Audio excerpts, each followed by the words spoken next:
Amen. And walk in my house. Because there are some of you can testify. You experience sometimes in your earthly sojourn where it just wasn't looking too good for you. Amen.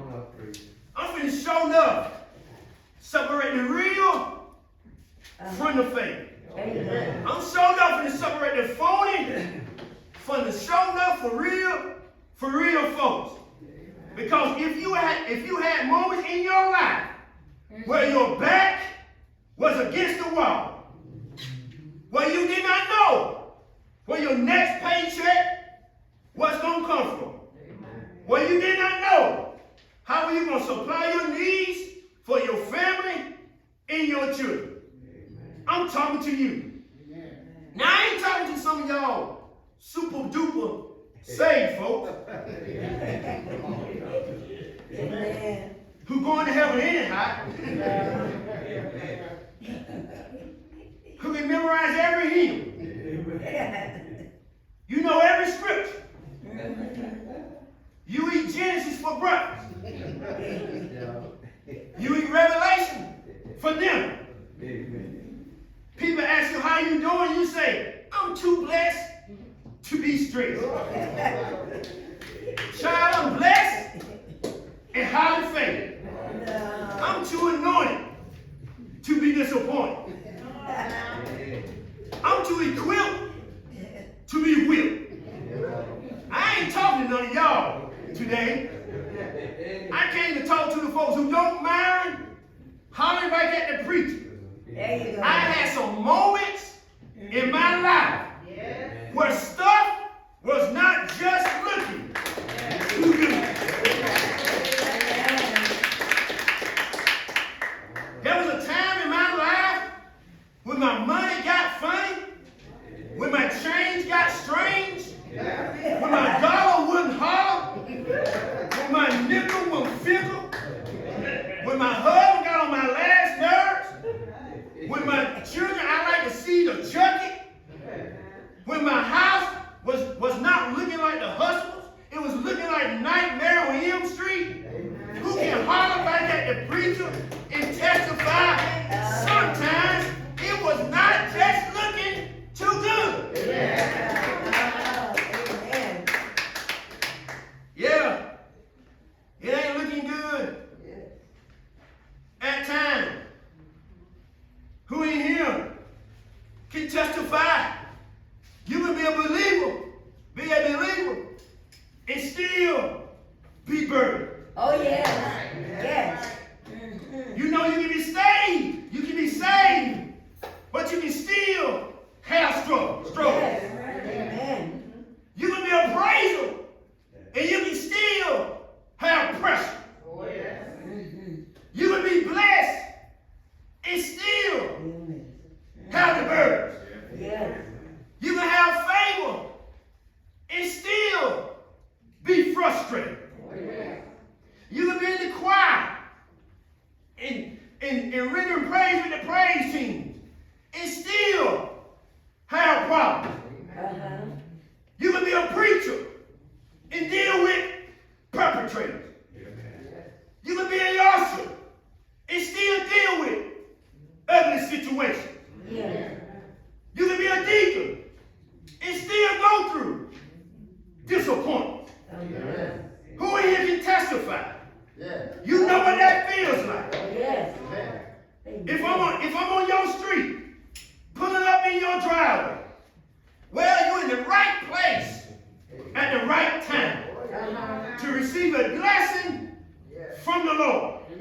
Because God wanted me to remind you when it's not looking too good. You cannot let what you see poison what you say. You cannot let what you see poison what you say. You still ain't got it. You still ain't got it. You can't let what you see poison what you say. You still ain't got it. Let me look over here. You can't let what you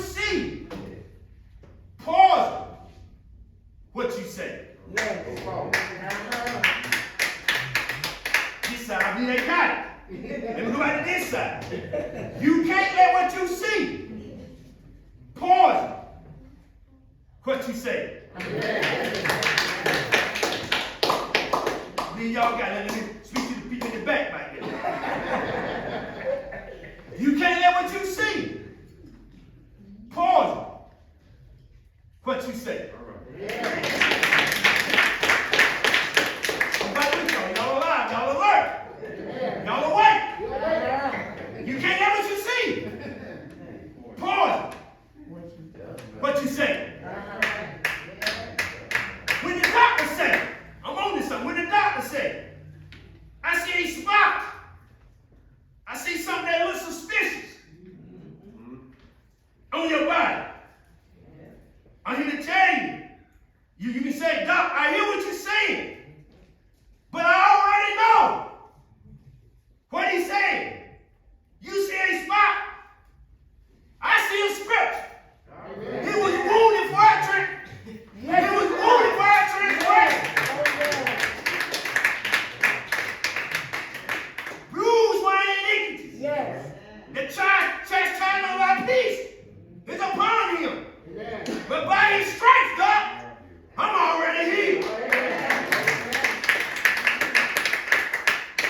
They walk around you on your job passing out pink slips. Your co-workers, many of them being let go. Today, they see you sit back and fold your arms, and you acting cool as a cucumber. And you say, well, I hear what you're saying, but I'm here to tell you what he said. My God shall supply all your needs according to his riches and glory. The next time your baby boo thing, threatening you, talking to you like, I'm going to leave. The next time your baby boo thing tell you that, you tell him, let the door hit you. What the good Lord speaking.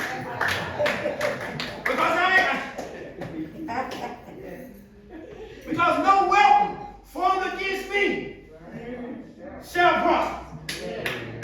Because I will bless the Lord at all times.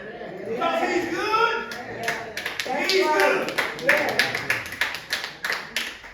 Don't let what you see poison what you say. It don't matter if you broke or got money. Stay in a mansion or important. You got to learn to let your praise and your peace be predicated on what you going through. You got to learn how to turn up on Tuesday, Wednesday, Thursday. Shout when you broken and you ain't got money. Shout when you happy and you're saved. Because when you're looking at it, God is still good.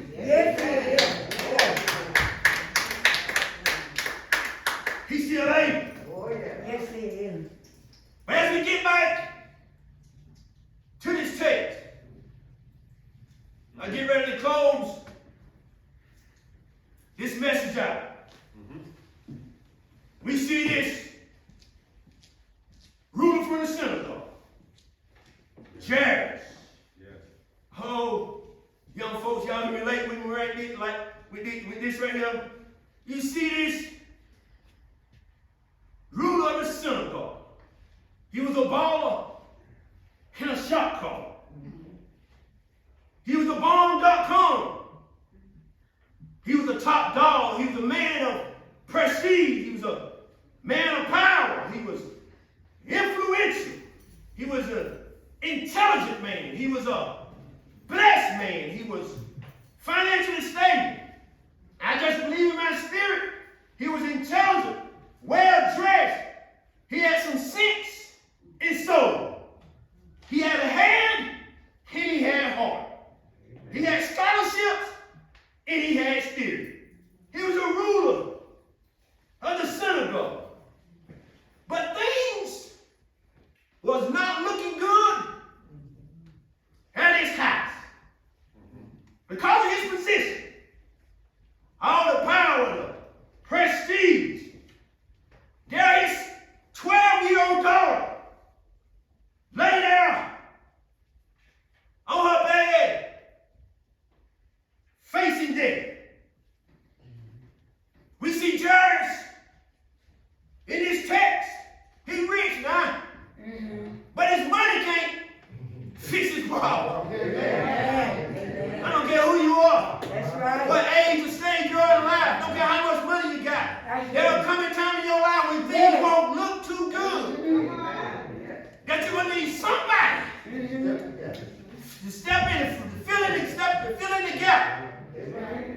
for you. This powerful man, this well-educated man, faced this problem he couldn't fix. So he goes out to Jesus and falls down at his knees and pray and tell Jesus to come to his house to help him fix his problem with his 12-year-old daughter lying. He wasn't looking too good. Yeah. So Jesus, with his posse, with his disciples, he started heading to Jairus' house. But on the way to the house, he got interrupted. There was some woman, unclean, an uninvited woman, who had been hearing him for 12 long years. Not 12 minutes, not 12 days, not 12 weeks, not 12 months, but 12 years. And she wanted to get to Jesus. And she pressed her way through the crowd and reached out and touched the hem of his garment. Yeah. Yeah. Uh-huh. And she was made whole. Yes, you will. She had a problem that Obamacare couldn't fix. She had a problem that she spent all her money on the physicians. They couldn't fix her problem. And Jesus told her, Jesus said to the disciples, somebody touched me. They thought he's an all. Masters, a lot of people around here now that when that touch took something out of me. But I'm so glad. And Jesus told the lady, your faith has made you whole. Well, Jesus got interrupted. Going to Jairus' house, his daughter is still lying there. As Jesus, the woman got her blessing, but Jairus' 12-year-old daughter has died. The messenger from the house ran up to Jairus, but Jesus, don't trouble the master. Heal him up. She already dead. And I can imagine Pastor Robbie. I'm just using my own imagination, my spiritual imagination now. How Jairus felt as he went to Jesus, fell at his knees, and said, come heal my daughter. And he get interrupted. And this lady who been hearing for 12 years got her breakthrough. But my daughter is dead. I can imagine. I feel Jairus. I got a young daughter, 27 years old. I can feel Jairus. He probably said to himself, to Jesus, Jesus, my daughter's dead. I ain't got no legacy now. I ain't got no opportunity to see her. This my young and bright and vibrant daughter, full of aspiration. I'm not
let what you see cause what you say. You can't let what you see cause what you say. Yes. And Jesus got to that house. He got to that house, took Peter, James, and John with him, and put everybody else out. And that's what you got to do in your life, church. When you get around some critics and haters and all that, when you're trying to climb the ladder, you got to pull them out the ladder because they'll come against you. You can't do that with you all. It ain't never too late. I'm getting off track, but I'm going to say it's never too late. I believe with Sarah in the Bible, in the book of Hebrews, she was 90 years old. And what? Ain't nothing too hard for God. Let me tell you something. Ain't nothing too hard for God. 90 years old. And God told her she would have a promised child. You know what God did? She laughed. She thought, I'm too old. I'm worn out. Blah, blah, blah, this and that. But it was God. Yes. He stabilized the uterine wall. Opened up a fallopian tube. And after 3 trimesters, she gave back to the promised child. Ain't nothing too hard for God, church. Ain't nothing that your faith can't fix. And I'm so glad that Jesus put everybody out the house. And Jesus took the little girl by her hand. Said, rise. Rise up. Little girl. And the girl rose up. Yes, she did. From the day. Uh-huh. When it's not looking Yes. too good. Mm-hmm. You got to do what Jesus said to James. Fear not. Only believe. Uh-huh. And you'll be made whole. Amen.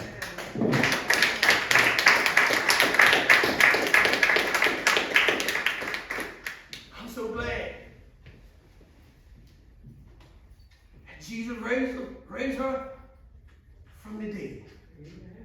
Performed a miracle right there in Jerry's house. So I get ready to go to my seat. Christian Park. I want you to take this with you. May your struggles keep you near the cross. Yes. May your troubles, just like Jairus, may your troubles show that you need God. Mm-hmm. And may your battles end the way that they should end. That's right.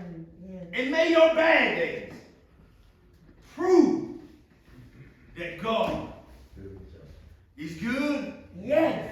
and He's large and He's in charge. Yes,